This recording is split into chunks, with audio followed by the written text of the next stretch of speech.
Here I have Mercedes Vito, and let me show you how to use and how to disable the electronic stability program. Let's begin.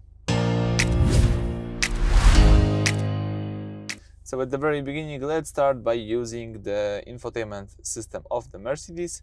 Let's select here the car icon to open the settings. If you tap the car icon, you should see the following menu.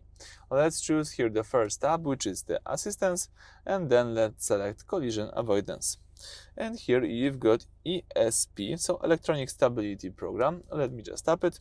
What it does, it monitors your steering and braking. If the car detects a loss of traction, it automatically applies brakes to individual wheels and reduces engine power to help you stay on your intended path. When you should use it, it should be always on for normal driving.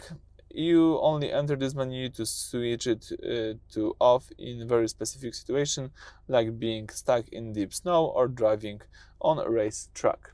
So if you are aware of this and for some reason if you would like to switch it off, let's just use this switcher, and now ESP is off. But if you would like to turn it back on, let's just tap here on. Alright, so that's it for this video. Thank you for watching. Please subscribe to our channel and leave thumbs up.